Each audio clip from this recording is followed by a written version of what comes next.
Hi there. We're on day 319 of our Through the New Testament in One Year. We're working our way through Hebrews, okay? Today we're doing Hebrews 11, the first half. In this one, he's been talking about Jesus as the high priest once and for all. But now we're talking about faith, and this is very important, okay? It's a very important chapter. Okay. So the reading, now faith is the assurance of things hoped for, the conviction of things not seen, right? Provided the people will receive their commendation. By faith, we understand that the universe was created by the word of God, so that what is seen was not made out of things that are visible. By faith, Abel offered to God a more acceptable sacrifice than Cain, through which he was commended as righteous. Right? By faith. Okay? I think of why is faith important. Let's jump over here. Now I have James open. Okay? James chapter 1. Okay, this was written by James, the half-brother John. Okay? And he's talking about asking for wisdom, okay? And it starts in verse 5. If any of you lacks wisdom, let him ask God, who gives generously to all without reproach, and it will be given him, right? That's the important part. But let him ask in faith, with no doubting. For the one who doubts is like a wave of the sea that is driven and tossed by the wind. For that person must not suppose that he will receive anything from the Lord. He is double-minded man, unstable in all his ways, right? That's how important faith is, okay? You must ask in faith. Let him ask in faith with no doubting, right? Okay? Faith is the assurance of things hoped for, the conviction of things not seen, okay?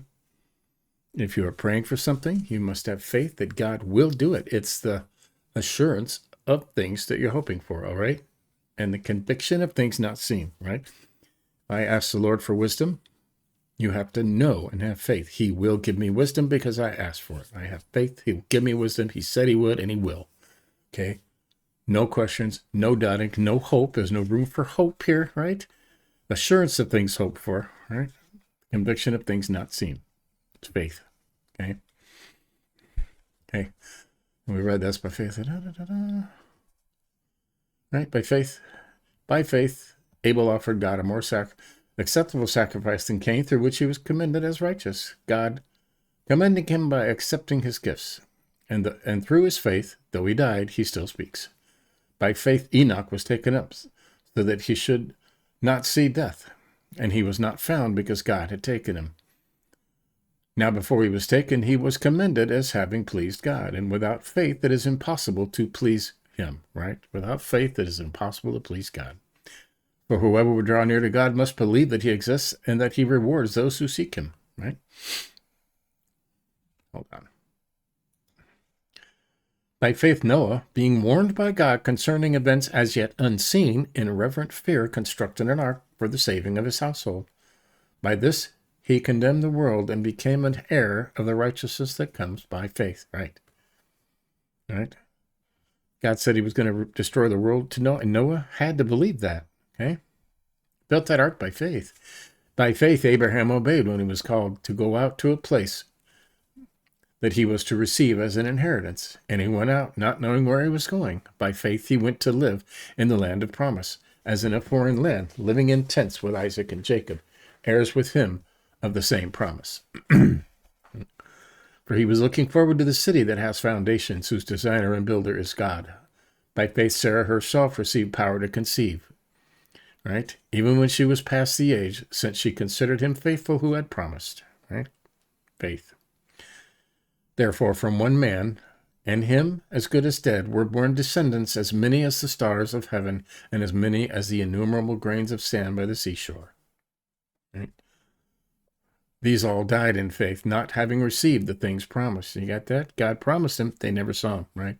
Abraham never saw the city. He never saw his generations. Okay? But having seen them and greeted them from afar, and having acknowledged that they were strangers and exiles on the earth.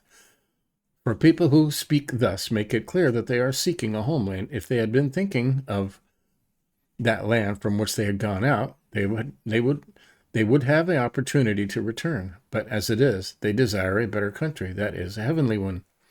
Therefore God is not ashamed to be called their God, for he has prepared for them a city. Right?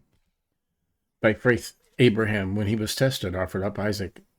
And he who had received the promises was in the act of offering up his only son, of whom it was said, through Isaac shall your offspring be named. Right? He considered that God was able to even raise him from the dead, from which, figuratively speaking, he did receive him back. Right? Now, he told Abraham, his son Isaac will be the father of all generations, right? And all the tribes and everything. But then he said, sacrifice him to me. It was a test, okay? A lot of people see a correlation with Jesus there, God offering up his only son. So there you go, right? If you want to get into faith and study about faith itself, Hebrews 11 is a great place to be. So we'll mark that as complete. And look ahead, right? Still talking about faith tomorrow, okay? Isaac, Moses, right? Faith of Moses. People cross the Red Sea on dry land, right? Okay. More about faith tomorrow. So there you go. That's day 319.